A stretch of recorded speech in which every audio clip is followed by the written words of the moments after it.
Gators Breakdown, because there's never a dull moment in Gator Nation.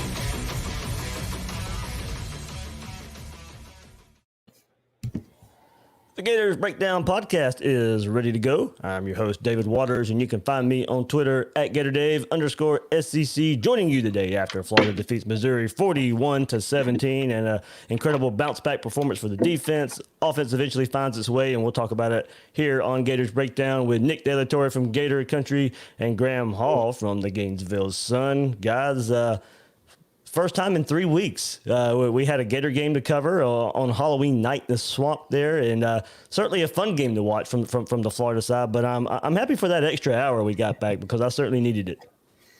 I was going to say, I don't feel like I earned the hour unless like I'm at a bar and then the bar says, hey, we're not closing. You have an extra hour, or I'm already asleep. So when I'm sitting at home writing and all of a sudden I'm like, it feels way later than 1:30. And I'm like, oh, it's because it's really 2:30. I don't feel like I earned that hour. I feel like I was just working. I'm still tired. No, you got the back end, man. That was glorious to me. You know, I went to bed, I think, at a reasonable hour before 2 a.m. I don't know about y'all. But then I got up early. And, man, yeah, what time did you get to bed? You scoffed at that. Come on. I think I went to bed at like 4, which is 5, I guess. I don't know.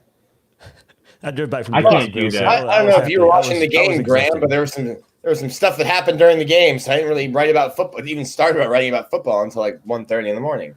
No, I turned it off right before halftime and just fired off all my hot takes. Then I assume nothing happened after that. Well, yeah, that's it. You missed it then, Graham. You missed it. No, I said this before we hopped on here, but I think a lot of people who were jumping the gun and saying, fire Todd Grantham, he can't get this fixed, in a year that we all have been pretty adamant is peculiar, new pieces. There are legitimate excuses for why what we've seen so far out of the defense would be subpar. So I'm kind of surprised that more people aren't shocked, because a few weeks ago, it was a lot of doom and gloom, and now we're sitting here after that game last night, and no one's talking about that dominant defensive performance. If you take out those last two Missouri drives, Florida's defense didn't allow an offensive touchdown and gave up less than 175 yards on offense. I mean, and there are so many other storylines to talk about. That's kind of the funny thing in the room, but so many people want to just focus on the defense a few weeks ago, and now they're forgetting about that we just saw a pretty dominant defensive showing with 3/4 of the secondary missing and a bunch of freshmen playing. There you go. And we'll certainly get into all that discussion. We won't forget about the defense here, but we'll also talk about the offense, their performance, and a new kicker out there, Nick De La Torre. So we'll certainly get into that as well. But before we do, remember, you can find Gators Breakdown at news4jax.com/Gators Breakdown. You'll find all the Gators Breakdown episodes there, as well as News4Jax coverage of the Gators. Please share, rate, and review the show. On YouTube, you guys that are watching us live right now, hit that like button, hit that subscribe button. Really helps us out here on Gators Breakdown. Or if you just want the audio version, check us out on your favorite podcast platform. Follow Gators Breakdown on social media. We're on Twitter and Facebook at Gators Breakdown. So, guys, no surprise. We heard the rumors all week of players that would not play in this game for the Gators. Before the game, Florida confirmed multiple reports, and the Gators were going to be without. Here's the list. Marco Wilson, Sean Davis, C.J. McWilliams, Donovan Steiner, Quincy Linton, Evan McPherson, Ethan Pouncey, Avery Helm, Chester Kimbrough, Mordecai McDaniel, Cedric Brunson, Austin Parrish, Jalen Humphreys, T.J. Moore, Ethan White. Laundry list there. No surprise after coming from COVID and everything that happened there. Guys still, we heard about the 6 additional that were this game week for the Gators. So not only, Nick, were you missing Marco Wilson, Sean Davis, as those guys were pretty much labeled starters for this Florida secondary. You go down the list even more, Donovan Steiner as well. Then you go down the list even more, and Ethan Pouncey, Avery Helm, Chester Kimbrough, Mordecai McDaniels, guys you would expect to see on the field to contribute because the starters are out. Well, you're missing a bunch of guys there too that are labeled as reserves that probably would have played a good bit.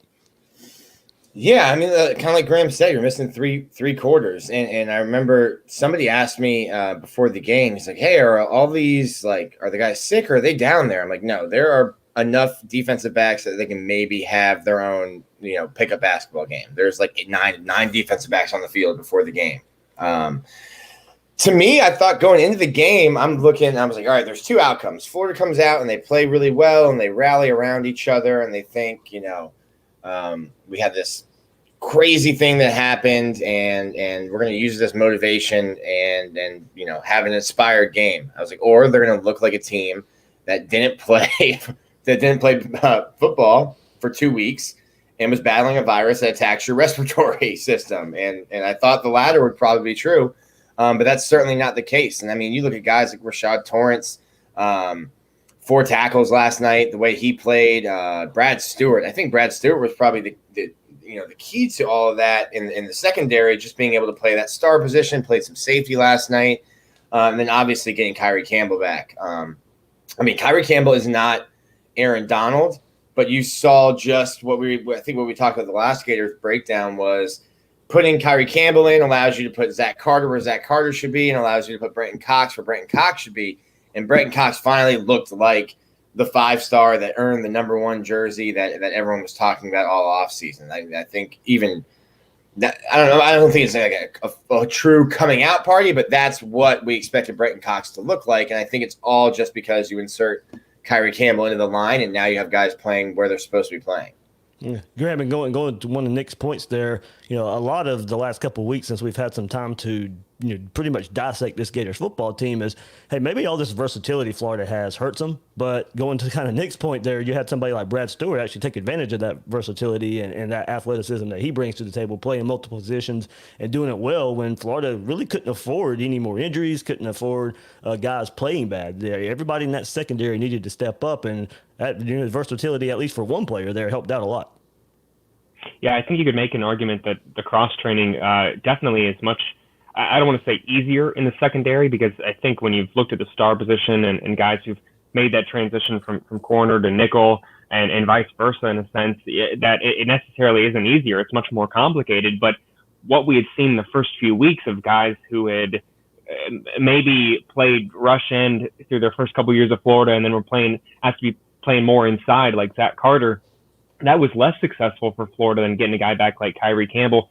You see guys, like you said, Kyrie Campbell, Jaden Hill, who are able to contribute as well. Trey Dean, you got to hope that incle injury, not too serious for him. But having Brad Stewart play that star position, that's one that I would say that we really weren't expecting too much. When we had talked about guys cross-training in positions, it was always Amari Burney, Trey Dean, Marco Wilson. I wasn't expecting Brad Stewart to be available to play that star position and do it so well. You look at the 3 solo tackles, look at the pass breakup. Really, that 6 solo tackles, leading Florida in tackles, really speaks to how all-around of a performance it was by Florida's entire defense. But anyone saying that cross-training was only hurting Florida can't leave out of the equation what Brad was able to do the other night. Absolutely, guys. So we'll get into the game here a bit now that we know everybody who was out and who contributed throughout this game. Slow start on offense, but not necessarily a slow start overall on offense. They were moving the ball just fine, but on the first 2 drives, drove right down to the red zone and got bogged down there. Florida had 139 yards in the first quarter. Hard to criticize, Florida throwing the ball there in the red zone when it's worked all season long. It just, bogged down this game, had to settle for field goals there, and luckily Chris Howard made his two chances there, filling in for McPherson. But in looking back, pretty much the biggest complaint for this offense in this game was the slow start. Now, look, you can certainly be excused because you're playing for the first time in 3 weeks, and when you get in the red zone, that's a place where you really, really have to be in sync. You have to be at the top of your game. You can absolutely, of course, revisionist history, Gators scored 41 points, but you can excuse what you saw there in the red zone, especially after what we saw come after that. Yeah, it's like I said, I think they looked like a team, that hadn't played in a couple of weeks. But I think you can excuse it, but they're not going to be happy about it. You get in the red zone, you have to settle for 2 field goals. They're not going to feel good about it. But I also think, and I tried to get like a real answer out of guys because, everyone before the game was saying, oh, we just treat it as a bye week. I'm like, listen, a bye week doesn't involve like Robitussin and quarantine. That's not a typical bye week. But, they kept saying we just did our Zoom meetings and stuff like that. But, yeah, I think to your point, Dave, it's certainly kind of, knocking some rust off.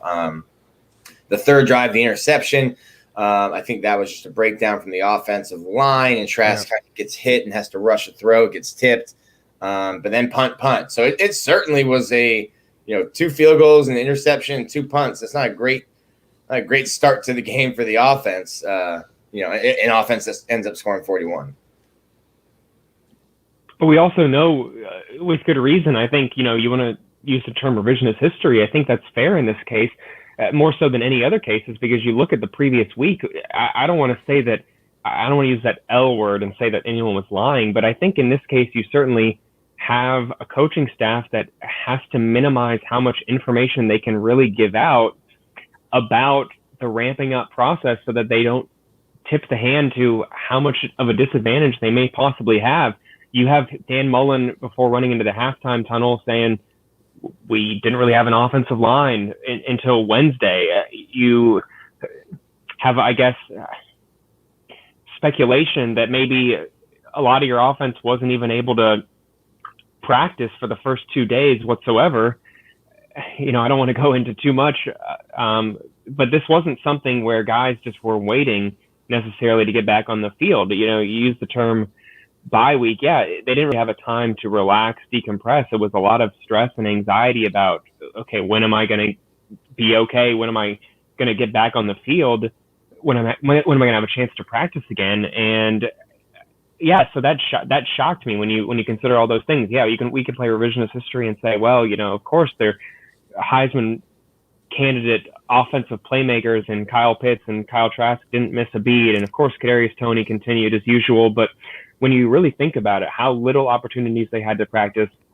And the other half of the equation, not to get too long here, is that Missouri, in my opinion, had looked fairly good in the weeks leading up. I didn't put out my prediction ahead of time, but I'll say it now. I did think Missouri was going to at least cover the spread, if not win that game. I was so uncertain of this one more than anything because there were so many unknown variables.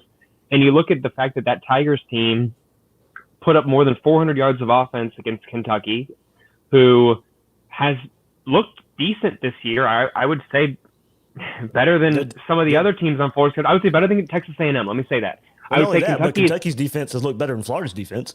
Absolutely. I think that's totally fair. And for Missouri to come out there and do what they did, and then you had Dan Mullen in the first 2 weeks going back to their own comments saying they can beat you in multiple different ways. Let me just say it. I was very uncertain with this one. So, yeah, it's easy to do revisionist history and say, well, of course, their offensive playmakers did that. But that was not the case in the weeks leading up to it. And when you really look at what happened in the preparation aspect, it is even more surprising, I think. Yeah, I agree with that, Graham. I also thought just the way they beat Kentucky, that's the blueprint, or was the blueprint to beat Florida. They were able to just keep Kentucky's offense on the sideline by having these long, sustained drives. And the game before that, they showed, okay, if we need you out and score 40, we can go and score 40. And they did it against LSU. But I think LSU might be historically bad after watching their game with Auburn last night. But that was my big concern was, okay, well, the book on beating Florida is already out, and Missouri did that so well against Kentucky. It's gut check time for the defense, because if you can't get off the field, you're gonna have an offense that runs 39 plays, 40 plays, and you're gonna lose, 28-35.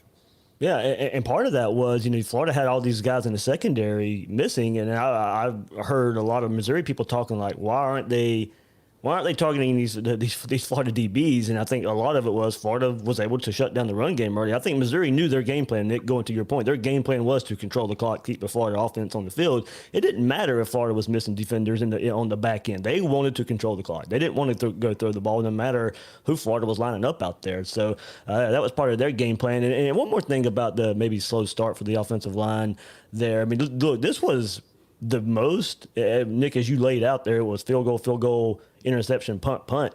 This was probably the most I've seen Kyle Trask had to run around at any point this season. I mean, right before halftime, to me, the first read wasn't there a whole lot, and he had to go scramble and make some plays with his legs, getting outside the pocket, trying to find something down the field. I mean, you look early on in this game, and I think you can really tell, especially to Graham's point about the offensive line not really being able to get together till midweek. You could actually tell, and then by the time they had a first half under them, you get to the second half, you could, it looked like the old Florida offense. Yeah, I would say it did. That statistic about Trask with the 4 touchdown passes in 4 straight games really shocked me, but I guess it really shouldn't have, because it was a couple weeks ago we were talking about how Kyle Trask had already done things that Tim Tebow hadn't done, and well, I guess I could say that shocked me as well. But it does seem to think, to use that term revisionist history again, that people overly harped on the defense's fault when maybe because of the loss, which is totally fair. But when you really look at it, if they had just fixed a few things on defense, as we saw in this past week, if the offense retains 80% production, I still think the run game can make some improvements. I think that Kyle Trask still continues to make some throws that are, yes, absolutely amazing, but ones that I'm sure that he would like back. If they fix even a few things, it is still this team that we had high expectations for just 2 months ago, and it is just kind of interesting to me how much that one loss at Texas A&M changed everything, as if every team isn't having some problems here right now. Right. And guys, this slow start on offense, we've kind of hit on the defense already. It really didn't matter. The defense was finally doing their job early in games. So settling for field goals, it really didn't matter. For the first time this season, defense came out ready to play. Looked like it was a combo of things, in my opinion, if you want to go there. I mean, look, the defense didn't necessarily go out there and play a different style of offense. People wanted, wholesale changes, different scheme, everything. Well, that wasn't going to happen with Todd Grantham. He's got a scheme. Can you do some improvements within the scheme? Absolutely, and that's exactly what we saw. They did more of of what we thought would help, and it translated. First of all, getting Kyrie Campbell back, of course, we spoke on that, makes an immediate difference up front. But the biggest difference I saw on a more consistent basis were the defensive backs playing with more aggression, up close on the wide receivers, coming up and actually making tackles, flying to the ball carrier. That in combination with the pressure we saw up front early on. That was the biggest difference. To me, it didn't matter if Marco would have been back there. It didn't matter if Florida would have had their normal starters back there. We probably would have got the same result, to me, because the pressure up front was what drove the whole game for this Florida defense. So, look, the coaches used the 2 weeks to identify things to change it within the scheme. Guys who were playing a lot this season, already were making plays. They weren't making most of they weren't making the most of the season so far, but now you get those pieces together, and Brenton Cox and Jeremiah Moon setting the edge, making plays in the backfield, Ventrell Miller filling holes and stopping the Tigers' run game. All of that was noticeable from the start, and the offense benefited. Yeah, and also if you want to be, I don't think I'm being contrarian, but a bad defensive line or a defensive line that's not getting a pass rush will make any secondary look bad. If you're asking guys to cover for 6, 7, 8 seconds, they're going to get exposed at some point. And Florida wasn't getting to the passer. Just adding in, Kyrie Campbell. I mean, Zach Carter was getting pressure. Jeremiah Moon had a sack last night. When was the last time he had a sack? So I think and it was a patient sack too. Like, he didn't bull rush. He didn't go get out of position. He kind of waited his time and chased down the quarterback to get a sack. Yeah. So I know everyone. I mean, Marco Wilson gets killed, and then I see on social media last night, it's like, oh, what a coincidence. The defense hasn't given up a point, and Marco's not in the field. I'm like, if you just want to be mad at one person, then you just want to blame somebody if that was your reaction, because it was so clear to me that the defensive line played better, which helps the linebackers. And then if the defensive line is getting to the quarterback, that's going to help everyone in the secondary. And you had a bunch of young guys in the secondary last night. So to me, it's not, one thing affects the other, and it kind of trickles down. So Florida's entire defense as a whole played better last night. I don't think it was because, Donovan Steiner, Sean Davis, and Marco weren't playing. We're not, like you said, Dave, we're not going to get wholesale changes. That was the same defense that Todd Grantham has called in the first 3 games. No big changes there. So to me, it's, hey, if maybe it was just Kyrie Campbell, but also, I mean, I look at this game and it wasn't a tale of 2 halves, but they definitely played differently after that brawl at halftime. And the big thing for me, at least for Florida's offense and then for the defense, was right before half, I said, all right, Florida's getting the ball back. There's an opportunity to drive down the field here with, I think there were 6 minutes left before half. I'm like, there's an opportunity to drive down the field here, get a touchdown, put some distance, and then you get the ball back at half. You can close this game out. And I've, like a broken record, I've been harping on that. Like I'm wearing a tinfoil hat with a conspiracy theory. I've just been harping on have that killer instinct to finish games. And that's the first time I've seen it all year, where Florida's offense was able to drive down the field, get that touchdown they needed, and then the defense gets a turnover, and the offense goes down and scores again. Now you're like, all right, well, this game is – you start feeling like this game is in hand before halftime, where in the past 3 games, Florida kind of just lets teams hang around. So to me, it just completely – like they were just checking boxes on things that I needed to see all season. We're just checking boxes last night. Graham, one box one more box to check in this, and I'll let you get your thought in here. Florida didn't give up the big play either. There was the one wide open, Brad Stewart got beat a bit. There was the one drop pass Missouri had. But besides that, I mean, there were not many big plays by Missouri. There wasn't even another play there that you could point to that say, hey, that was a big play opportunity there. You really only point to one play, and that one big play that Missouri could have hit. So, this Gators secondary and defense just in general really stepped up to the task. Yeah, it was Knox with that 32-yard reception that was their longest one, and before that he could have had that longer one that he just kind of dropped. I think they had a couple drops there in the first quarter. So I guess you could make an argument that Florida secondary was kind of getting their feet wet and shrugging some of that rust off initially, and they caught a break there, and Missouri didn't capitalize. But yeah, their biggest play otherwise was that defensive touchdown, that 59-yard interception return. Anyone making the argument, though, back to Nick's point, in a sense, that this team is categorically better or anything without Marco Wilson and Sean Davis and Donovan Steiner, I just think is misguided because, one, we just talked about the point of how hard it is to be able to play corner, star, nickel, whatever you want to call it, consistently and rotate between the two and know the assignments, what you're supposed to do in each individual defense. It takes an extremely smart individual. So the team absolutely, despite I think the small, minuscule athletic shortcomings with Marco Wilson, is better with him on the field no matter what. And I do think that Brad Stewart is a better safety than he is a star, despite his ability to play both positions, and that getting Marco back will, like Dan Mullen said in the press conference, allow them to see more of their complete defense out there on the field. Along with Sean Davis, I mean, everyone knows that guy's a headhunter, and some of those plays, maybe aren't Florida catching a break there, and there is a safety providing coverage over the middle of the field there. So that is certainly something, especially against a Georgia team coming up here that has looked extremely, extremely qualified. Oh, and I got to mention, I think Donovan Steiner is good. I don't want to get anyone upset, for not mentioning him. I think his contributions as well, getting him back out there, especially against Georgia, will be much needed. You're not facing, a Jake Fromm or Eason or Justin Fields quarterback right now. You're facing Stetson Bennett, who looks kind of like the JV version of a Georgia quarterback in a sense. So you want as many pieces back there as possible because Florida's defense just showed that they have the tools to go out there and do that. And you just got to hope that they're able to return by Saturday. Real quick, let me take us off the rails. Yep. Real quick, Dave. The audacity of Georgia fans. Who did you – first off, we had to hear about Jamie Newman being a Heisman contender and a first overall draft pick. And then we're hearing about the kid from USC. And, well, he's better anyway. So I guess they were going to split the Heisman. They were going to cut it in half, and they were each going to have one.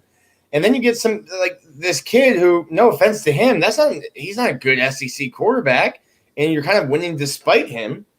And then you finally get exposed by Alabama, and then he looks like he probably should look last week. And now it's just that's who he is. Maybe you got a couple good games against some bad teams to begin with, but Jake Fromm ain't walking through that door, and you don't have a good quarterback like you have in the past. And Florida Georgia can get weird.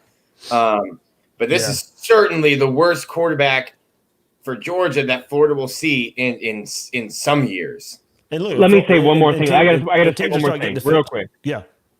Okay, you got to piggyback off the Georgia thing because there are so many Georgia fans out there as well who have taken their shots at Dan Mullen the last 12 hours about him pumping the crowd up after that coming out there for that brawl in the middle of the field. How many years ago was it that Mark Richt led the Georgia Bulldogs out there onto the middle of the field after one touchdown? And I think they did end up winning that game. So give them some credit there. But it was one touchdown, and they acted like they just won their first championship since 1980. So anyone taking a shot at Dan Mullen for coming out there and defending his quarterback and having a justified reason to storm the field probably should check themselves and look into a little bit of retrospect. Yeah, we'll get into the whole Mullen thing before we do, because we're going through the game here. One player we absolutely have to get a shout out here. And Nick, going to your point, the offense gets it going right before halftime. Gators down 7-6 because of the interception return for a touchdown. And then 3:51 left in the first half, and then it becomes a Kadarius Toney show. So he catches the first play on that drive for 11 yards, then caps it off with a ridiculous catch and run for 18 yards, making Tigers miss over and over, giving the Gators the lead 13-7. And then the Gators defense comes up big with forcing a fumble with some pressure there, and then recovering the ball with 1:15 left in the first half. Very next play, Kadarius Toney is wide open for a 30-yard touchdown. Gators take a 27 lead. With all this, it goes toward a great day for Toney. 4 catches, 60 yards, 2 touchdowns, 3 carries, 23 yards, and a touchdown. He scored that rushing touchdown on the first drive of the second half to basically put the game away with a 16-yard twisting, diving effort. Toney just continues to be a difference maker on the field, and I don't know how many times we can say it. It's like when we talk about Kyle Trask, when we talk about Kyle Pitts, but this performance can't go overlooked, and it's just one more. Another game now, game 4, where there's enough out there we have seen from Kadarius Toney to know that he has put in the work in the offseason. Hey, look, and this is what this wasn't a normal offseason. It wasn't going out there and throwing with quarterbacks over and over again or training in the normal way. He needed a year to get better, needed a year to show growth, and he's done every bit of that through 4 games. Yeah, I just continue on a weekly play-by-play basis, wonder how Kadarius Toney gets out of a predicament and into the end zone. And I found the video of, it was Dennis Rodman from the Michael Jordan documentary, the Last Dance documentary, and they asked Dennis Rodman to explain how he was so good at rebounding. And then Dennis just starts making these weird movements and making noises. And I'm like, yeah, that's how I would explain to you how Kadarius Toney scores. Because a couple of weeks ago, it's when he's surrounded by 5 South Carolina players, and he's in the end zone. And then last night, it's like, all right, well, he ran into a pile of 3 guys, and then all of a sudden, he's in the end zone by himself. It's like David Copperfield. I'm getting to the point where I think it's just opportunity, though. And after week 1, I was like, man, this is the best. I tweeted this is the best Kadarius Toney's ever played, and he didn't like that tweet. And he's when we ever talk to him, he'll just tell us it's just opportunity. But I think he has grown, and he's matured. Listen, Kadarius Toney wants the smoke, and he didn't do a single thing when that fight broke out. He was right there in midfield, and he just stood there and kind of watched it. So Kadarius Toney has grown and matured as a person and as a football player. And I think what you're just seeing is a little bit of that growth, and then way more opportunity than he's had in the last 4 years. And he's taking advantage of it. Yeah, he is taking advantage of it. I am with Nick 100% on when it comes to the amazement of what he's doing, but I don't want it to get twisted here. What we aren't seeing is the amount of work that Kadarius Toney puts in the off season. And, that's a guy who is out there every single day running routes in his spare time. That is a guy who wasn't going to let the pandemic stop him from accomplishing his goals. Let's call it how it was. A couple of years ago, he wanted to play quarterback at Florida and was recruited as a quarterback, and kind of had his I don't want to say his heart broken in a sense, but had to kind of come to terms that wasn't going to happen for him, even though you've seen that Mississippi State game, 2 years ago now, that he has the ability to still throw the ball, but literally kind of like Antonio Callaway had to completely learn the wide receiver position once he got to college, and his footwork, his ability to understand the route tree. I think that you could make a fair knock on him that he was behind in the playbook until this year, but that's a guy who understands his role in the offense now and really is seeing how good he can be.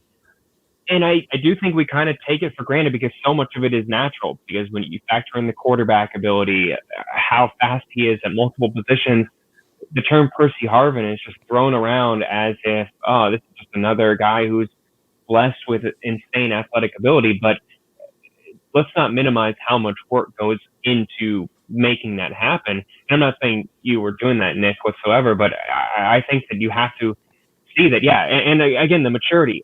Let's add that in there as well with the whole AR, whatever you want to call it, scandal issue, over exaggeration. Multiple terms were used for it, but there, I think, was a sense that he had to grow up a little bit. And yeah, like you said, seeing him not rush into the field, realize what he has to play for is bigger than just this game, and that if he isn't available for the Georgia game, if something happens, that is absolutely going to hurt Florida's chances of winning. And seeing him understand that is absolutely another sign that this is a guy who has taken huge steps since coming back to Florida. Yep, and now we'll get to we can't bury the headline too long. The biggest headline of the game so far, unfortunately, after a 41-17 victory for the Gators. Last play of the first half, Kyle Trask obviously hit late after some pretty bad officiating all first half long. Of course, Dan Mullen's not pleased there in this situation. So, you look, you can question if he should have run out on the field like he did. You know, players and refs were at the midfield where he was running, but it looked to me like he was going to go give an earful to the refs. But that it did escalate things no matter what he was doing. It did escalate from there. It never gets to that point if the refs call the penalty like they should have. Look, I don't blame Mullen for running out there, but I can also admit that event did escalate because of that.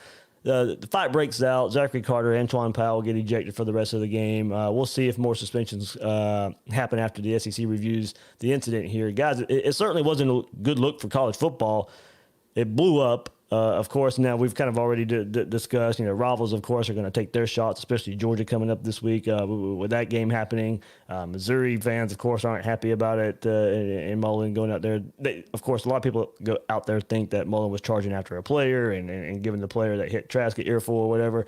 To me, like I said, I just thought after missed call after missed call in the first half, I think Mullen was just kind of frustrated at the refs and was not too pleased with them and going to give them an earful. But overall, just definitely not a good look. Florida, Missouri put out a joint statement today, kind of apologizing and praising the way the players and the coaches handled the second half of the game, as that didn't go any further, as many probably expected it to. But it kind of is the headline after a 41-17 Florida victory, unfortunately. Yeah, I mean, and Dan was growing more and more frustrated leading up to that moment. I think he was heard on like TV yelling at one of the refs saying that's 5, Mm-hmm. like that's 5, and a couple of plays before Trask was hit. So like he was already telling them like, hey, you've already blown 5 calls.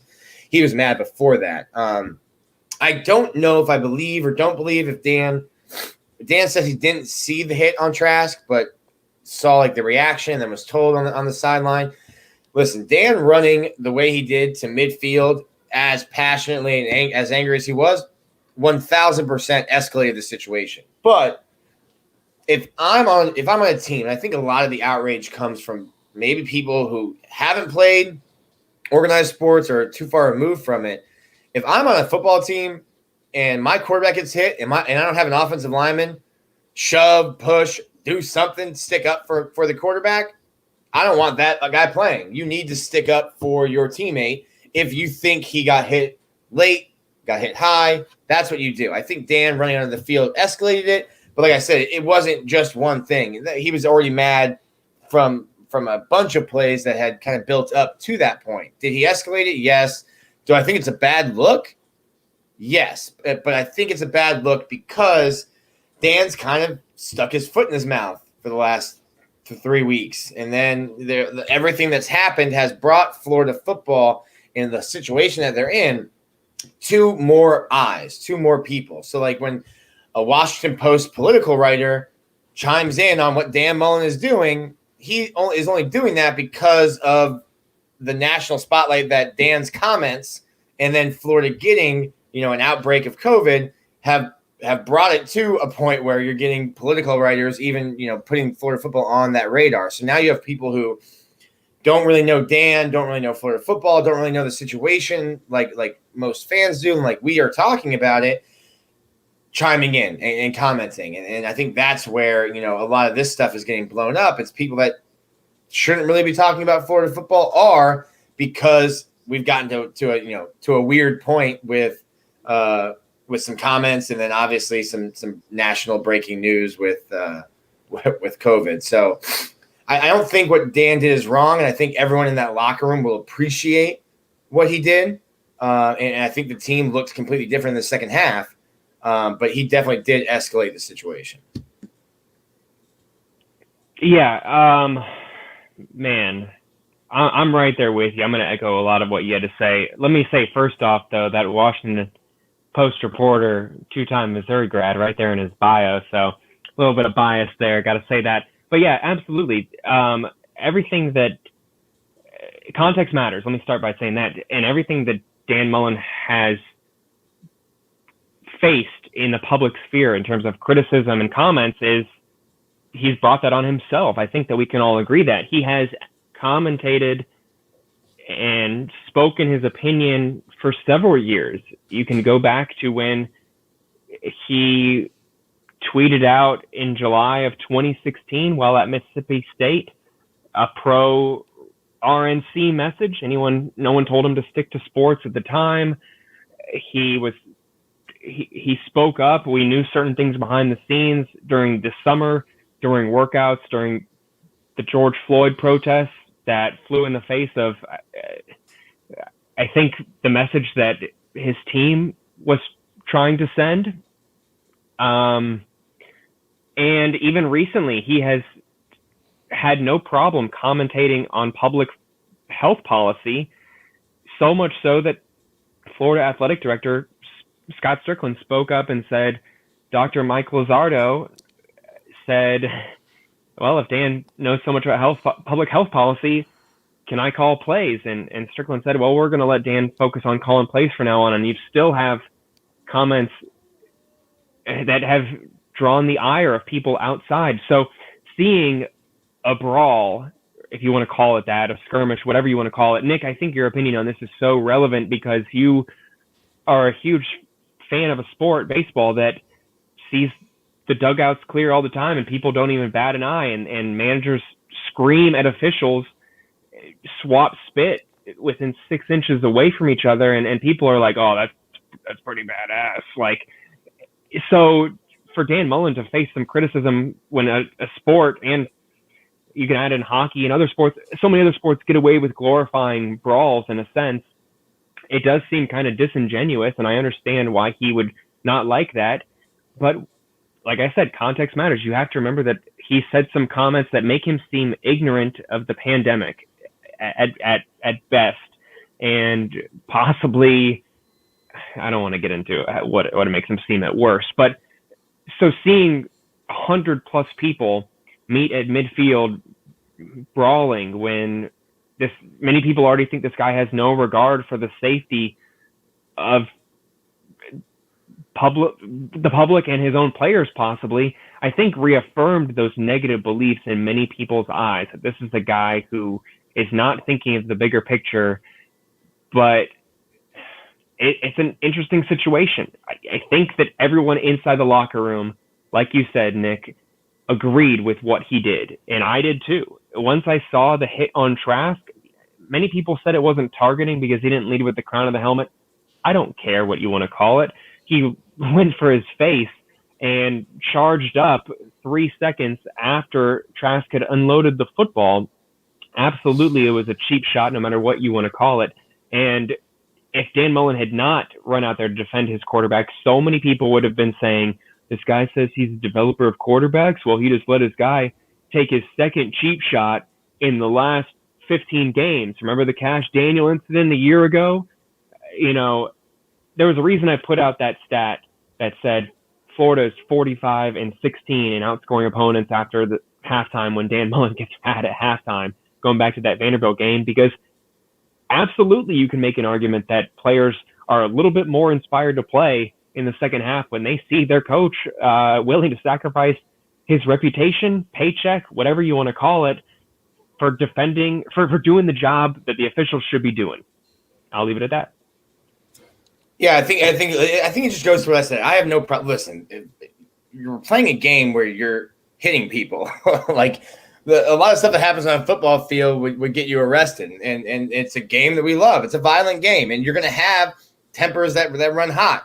I had no problem with what Dan did. I think the only reason that there's as much backlash is because of the public spotlight that has been on Florida and Dan the past couple of weeks. But like Graham said, and I think Dave, sorry, we've hijacked the show here, but I think you'll probably agree is that I think Dan Mullen, for me as a coach, that's what I would expect from my coach.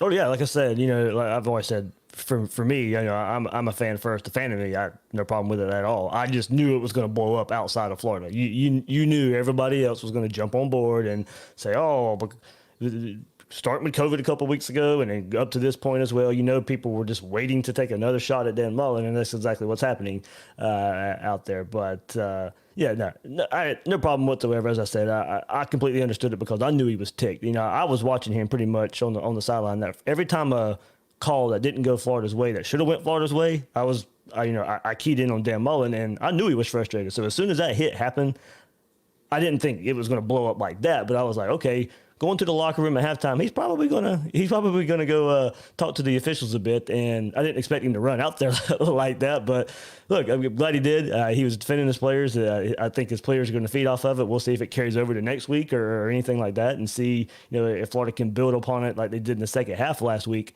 So, but yeah, defending me like that, and no issue with it whatsoever.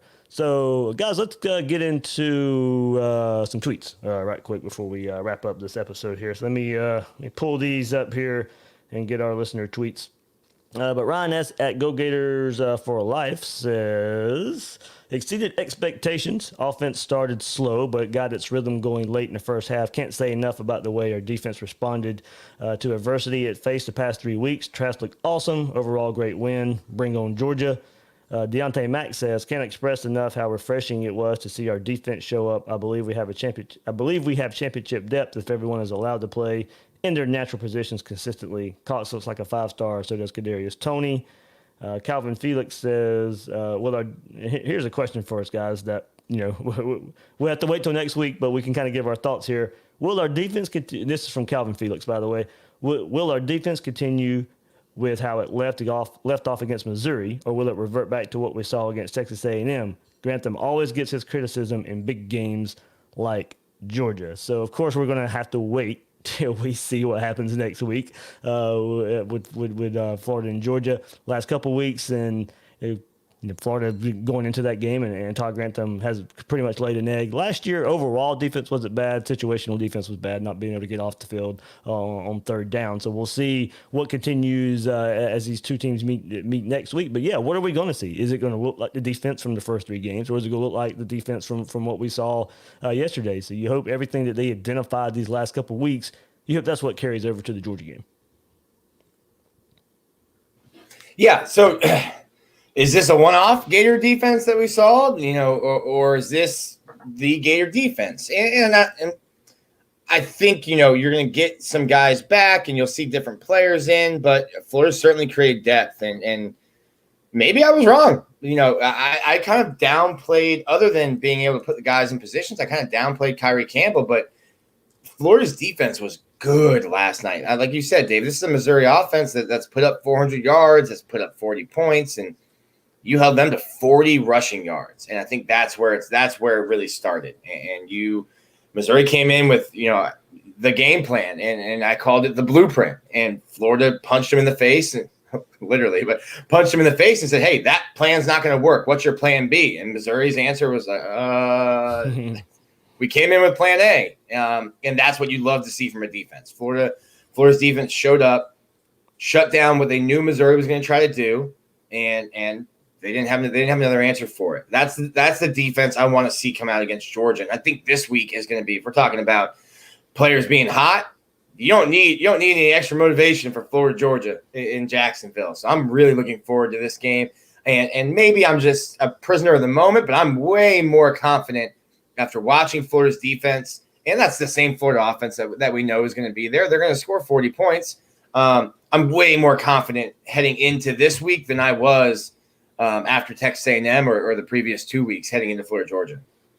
Graham, I think it was easy to say we were going to see some changes for the Florida defense, with given that big of a break and given the putrid performance versus Texas A&M. And I even said after that, look, there's still going to be great moments, so there's still going to be a great game at some point this season from the defense. It doesn't mean that's what the defense is going to be afterwards, but that's the question here. Can they carry over what we saw last night versus Missouri to next week?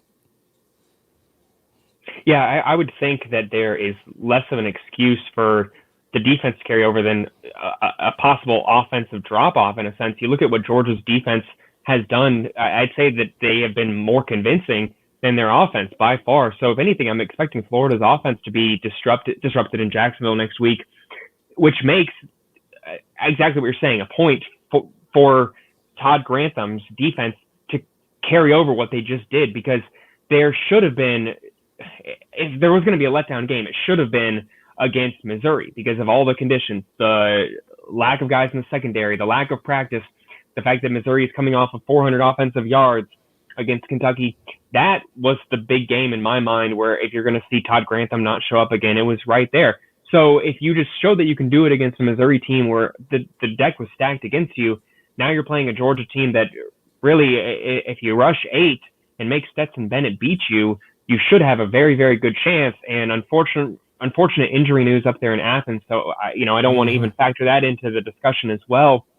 But you're getting a team that not at full strength defensively. So if the defense doesn't show up and it's that Florida's offense doesn't show up, absolutely, the pressure is on Todd Grantham once again. He has to have a repeat performance from this past Saturday.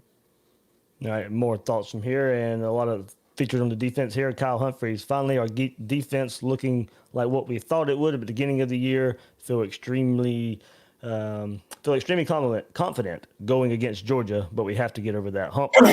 Donovan German says, defense look inspired. Haven't seen that this season. Campbell helps because better push up front makes it a little easier for the DBs. Campbell, Slayton is in middle is good. Hope Carter isn't suspended for Georgia game. Offense caught fire. Get the playmakers the ball. Good things happen.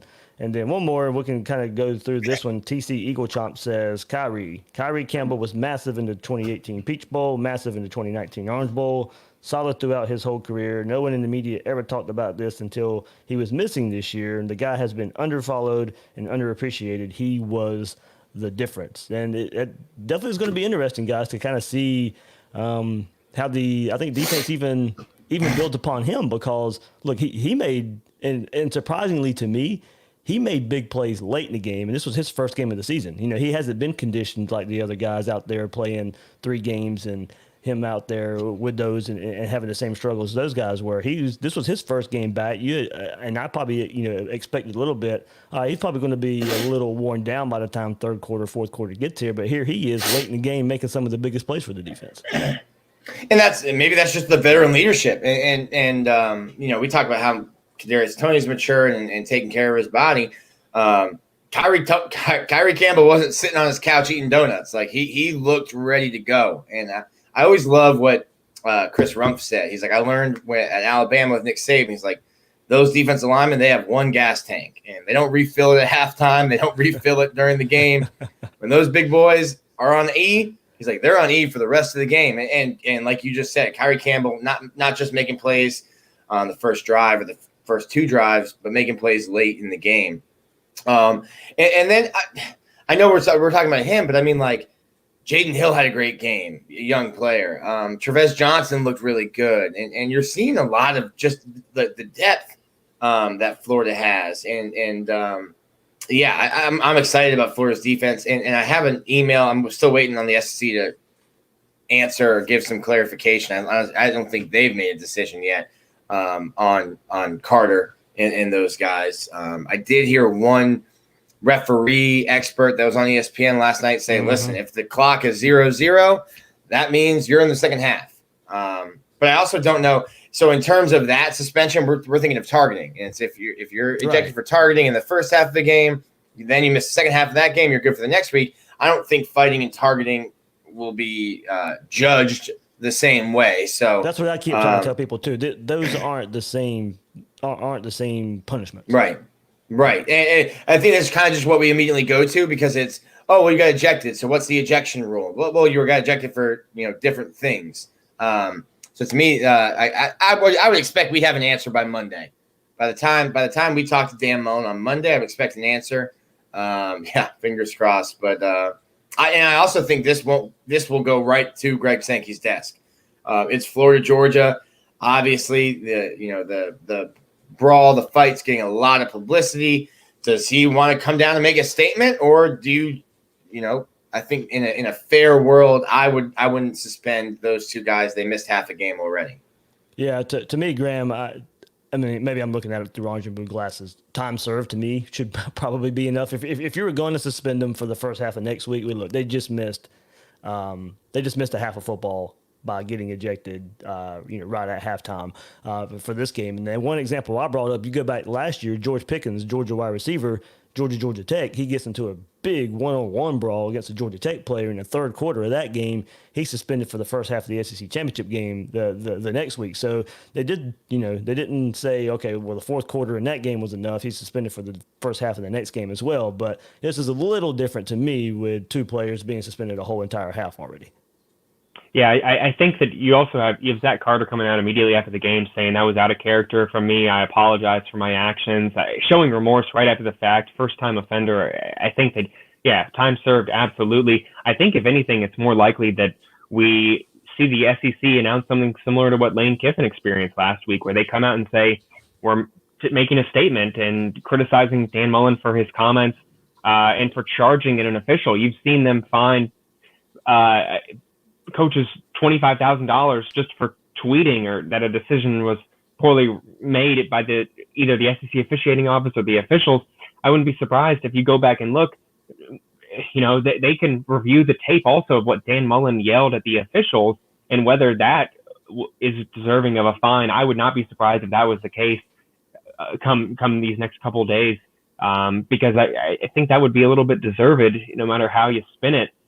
Just like I made the point about Georgia being willing to take the fine, take the flag on their celebration. It's what it did for your team in the second half. It pumped your team up in the second half. And one more quick point that Nick was answering, I think it is a little bit revisionist history to say that no one hyped up the importance of Kyrie Campbell, because we have specifically written about and talked about and said many things about how important Adam Schuler joining the program was, and how Sal Sunseri's defensive line recruiting, what happened late in that cycle, resulting in just them getting one guy and no guys another cycle, how that lack of depth, how they had to address it in the transfer portal, how that was going to come back to bite them.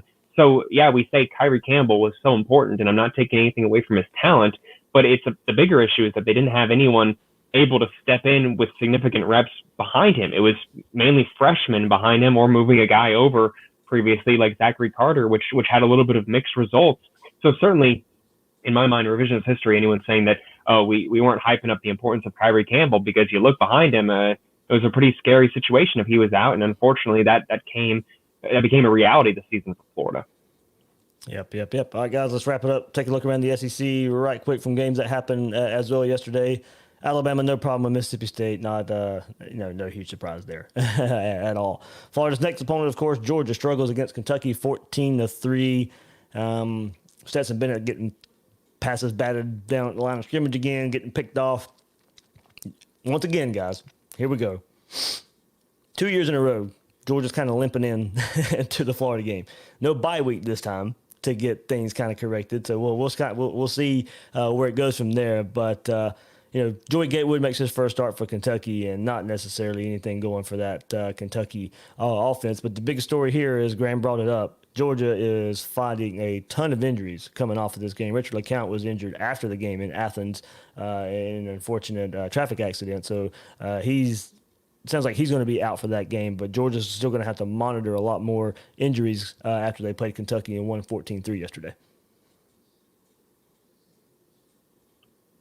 Yeah, I just hope that Richard is okay. Motorcycle is absolutely a scary thing. It sounds like, I don't want to speculate what he's dealing with, but it sounds like it's not going to be life threatening, but it definitely is serious. So, a situation that, as we just talked about with Florida, rallying around some of the issues that they faced, heading into their biggest game of the season without their senior leader on defense, is Georgia going to rally on defense and turn in their best performance of the year, kind of like what Florida just did? That is something I am absolutely watching. But you look at the Florida defense, what they just did. You look at the Florida offense staying in tune with Kyle Trask, 4 touchdown passes. Once again, we're going to say what we've said in the offseason. If not now, when? The quarterback situation is not what we even thought it would be a few months ago. They don't have the former 5-star guys or a likely first-round pick, depending on what NFL draft analyst you're listening to. The offensive line is good, but it's missing its offensive line coach in Sam Pittman, who's doing some great things there at Arkansas. You look around, I just think that if the Gators are going to get over the hump under Dan Mullen, and obviously it could happen in the future, but who knows if the potential down the line opportunities are as ripe for the picking as they are right now, with you can actually win the conference. If not this weekend, I don't know when it's going to happen, but I am feeling extremely confident in Florida's chances, given everything we just saw, if they can get some more of those pieces back and stay healthy. That is the key thing. You have to get back into your routine, get back to practicing, get back to business as usual, because you don't have any more second chances, and they still have to do that. Absolutely there, and we'll get Nick in here in just a second. Let's wrap through the rest of it. Texas A&M 42-31 over Felipe Franks in Arkansas. I thought the game might be a little closer there, but Texas A&M wins at home, putting up 42 on that Arkansas defense. So Texas A&M might be finding their way as they wade through this season after losing to Alabama, upsetting Florida, and now they look to be on their way. They'll probably be favored in the rest of their games the rest of the season, so we'll see what Texas A&M does. With that, of course, 41-17 Florida over Missouri. Perhaps the biggest surprise of the weekend, guys. Auburn 48, LSU 7. Wasn't really a game. Auburn come out from the get-go, putting up points on that LSU defense, and LSU Tigers have a whole lot of questions there as they move forward through the rest of the season. No surprise either. 54-21 Ole Miss over Vanderbilt. And Ole Miss continues to put up points behind Lane Kiffin, Matt Corral, and that offense. Nick, anything around the SEC catch your eye, man? Yeah, I think maybe Georgia got exposed a little bit in that win against Kentucky. Is Texas A&M better than we thought they were? And I mean, talk about selling your soul for an undefeated season and a championship ring. I don't know if this will be a popular comment, but my heart goes out to LSU. They are awful. They are really, really bad. But hey, those rings are there forever, and that 16-0 is there forever. But man, you're taking it on the chin this year. Really paying that off. They put that whole 2019 season on credit, and the bank came and said, "Hey, buddy, bills due each week on Saturday this year," and they're like, "Okay." I'll happily make that trade. Well, they went from Dave Aranda to Bo Pelini. I mean, Bo Pelini, I don't think he makes it to the end of the season. And I was saying a few weeks ago, oh, you can't fire a coordinator making millions of dollars. You can. I mean, you can if he's doing that. Look, also, you can look at the Mississippi State game. Look at what Mississippi State has done since that LSU game. We were sitting there after week one being like, Mike Leach is a revelation. Anyone who didn't think the air raid would work in the SEC after one game. What have they done since? Well, what has Mississippi State done since? And you bring up a good point, Graham, about the defensive coordinator in LSU. Here's what I don't have. I'm trying to connect the dots to what we talked about earlier this episode. There was a lot of talk of LSU and South Carolina last week, and LSU's defense playing better. And that maybe they figured it out. They held this South Carolina offense down. A lot of people were picking South Carolina to win that game. Maybe LSU had figured some things out. Well, a week later, they get blasted by a very average Auburn offense. So, maybe the one-game blip like we saw from the LSU defense, a one-game improvement, it didn't hold up. Hopefully, that's not the same story for this Gators defense. You have a one game, you play a whole lot better, but then you revert back to what we had seen before. the very next week. Not. Hopefully not. So, guys, anything else? Wrap up this episode? No, pumped up for Florida, Georgia. It's gonna be even weirder for us in the press box with limited fans, but this is the one where this is really gonna be 2020. Like seeing not seeing world's largest outdoor cocktail party is going to be absolutely weird. Yeah. Especially, I mean, you living in Jacksonville. I mean, this is an event. It's not just a Saturday event. It's a week-long event, and it's gonna be weird this year. But I'm definitely way more excited, and I think Florida fans should be way more excited about this game than they were 2 weeks ago. Because 2 weeks ago, you're probably thinking, crap, here we go again. It's Florida. We're going to go in there, and Kirby's going to beat us, and it's another year of having grown men bark at me on Twitter, and I feel much better about it after watching Florida's defense last night. Yeah, I'm right there with you. I think that Florida's defense definitely showed that a lot of people out there, and you heard the comments from Dan Mullen, a lot of people on the outside kind of gave up on them after one poor performance, when what we've come to know is that this is a Florida team that has made their butter and their money, in a sense, off their defense when the offense wasn't there. And I didn't think that was going to get lost overnight. Yeah, you're going to sometimes get gashed for big plays. That's just what you get when you have Todd Grantham as your coach. And I think that everyone has come to understand that and live with that in a sense. So with that being said, as long as he can have that consistency aspect and avoid that big game letdown, which call it however you want, but I think there is some evidence of that.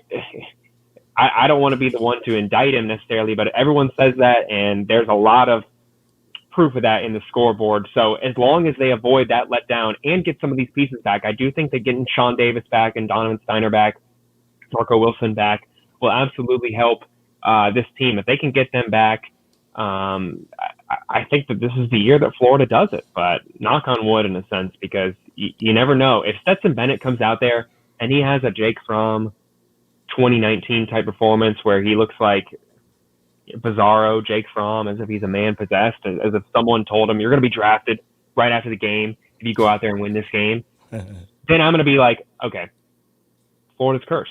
I'm going to think that, kind of like what Nick said about LSU, that they put all their chips on that game every single year. Who cares what happens down the line? If they come out there and have the best game of their life, I think that Florida needs to look back and be like, why can't we do that every single year against Georgia? Because the fan base certainly wants them to do that. Absolutely. Sets up for another big one. What, third year in a row both teams are in the top 10 when they play each other, I think, ever since Dan Mullen come in. So absolutely. Big game in Jacksonville once again. So Nick De La Torre from Gator Country, Graham Hall from the Gainesville Sun, joining us right here on Gators Breakdown. I'm the host of Gators Breakdown, David Waters. You can follow me on Twitter at GatorDave_SEC. Guys and girls out there, thanks for listening to this episode of Gators Breakdown.